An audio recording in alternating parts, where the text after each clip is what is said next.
Alright, first off, let me share some additional shading pointers. We have over here a photo of Bernini's sculpture of Santa Bibiana. There's a huge amount of drapery detail, but we can actually simplify each drape into cylindrical forms. Let me draw your attention to this part of the sculpture. Area A appears to have a gentle curve, while Area B has a more pronounced up and down. How is it possible for us to visualize this change in contour on a 2D photo? Well, the tonal gradient shifts in Area A are more gradual as compared to that of Area B. The distance it takes to go from light to dark is much greater. If we refer to this diagram from Proco, we can see how we can apply this technique to successfully show the curvature of the surface. The next point I want to highlight is regarding edge control. Outlines do not exist in the real world, but in areas where an object overlaps another, the cast shadow and occlusion shadow results in a very clear distinction of forms. In this case, use the edge of your pencils to create a defined line and ensure that the shading strokes do not overlap. Alright, in this lecture we'll be exploring the 7 types of drapery folds. Now, I would categorize these 7 folds into 3 categories. The first category will include the pipe fold, the drop fold, and the diaper fold. Basically, these folds happen when there is an external force exerting onto the drapery. The second category will be the zigzag fold, the spiral fold, and the half lock fold. These folds happen when the drapery is wrapping around a cylindrical form. And lastly, inert fold kind of in its own category. Pipe fold is the type of fold that you will see on your curtains when it is being compressed. It resembles a series of organ pipes, and that's where it got its name from. In general, the fold lines for pipe folds are relatively parallel to one another.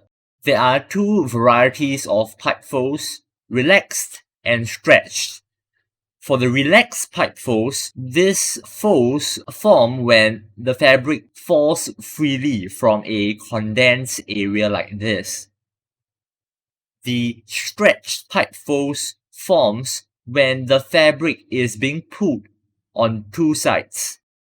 The drop folds form when a drapery falls freely from a point or area of support. It looks very similar to the pipe folds from before. The key difference is that for the drop folds, the area of tension is much more contained, from which the lines of the fold are originating out of. The diaper folds form when fabric sags between 2 points of support. In this case, you can imagine diaper folds as a combination of 2 drop folds.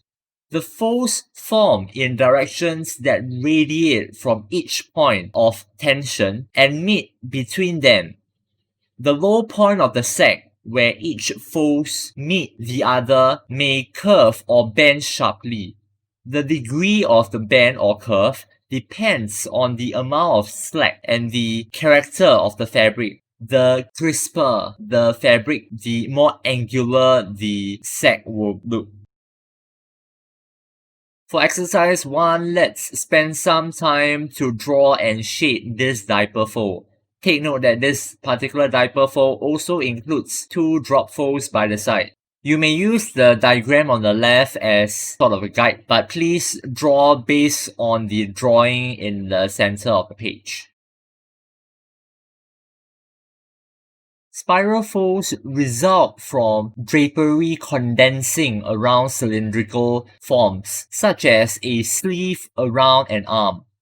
Different gestures cause different directions of spiral folds, and variables like the amount and character of the fabric affects the number of folds that form. The more fabric condensed into one area, the more folds appear. The direction of spiral folds relates to the gesture of the underlying form. So for example, if the arm is outstretched, the spiral folds will tend to follow the direction of the outstretched arm. Zigzag folds appear as an alternating fold that occurs on the inside of a band of a cylindrical form. As you can see, the resulting form looks kind of like a zigzag shape and therefore the name. Alright, for exercise 2, let us draw a combination of spiral and zigzag folds based on this photo over here. You can see how the zigzag folds are forming near the elbow of this model. And you can also see how the spiral folds become less symmetrical towards his shoulders. This is because the spiral folds are angling towards where the arms are being bent. The half-lock folds are a loop-like fold that occur when cylindrical forms abruptly change direction. So for example, this can happen on pants on a figure that is bending his knees. And therefore, you can actually take advantage of half-lock folds to emphasize the gesture of the figure. For exercise 3, let's do a quick sketch of this guy who is doing like a high kneel on the grass patch. And you can see how the half-lock fold is forming behind both of his knees. Inert folds are sometimes called dead folds. They form when a mass of drapery lands on a surface.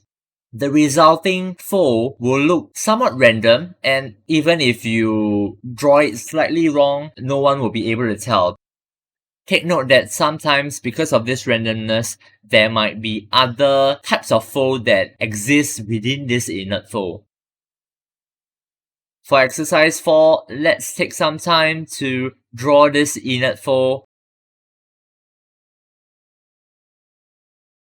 It goes without saying that drapery folds are a powerful tool when it comes to drawing the character's costume. When done right, it will add a lot of character and appeal to your drawings. The drapery fold can also help to further enhance the gesture of the character. Note that in a typical character drawing, you will need to combine different folds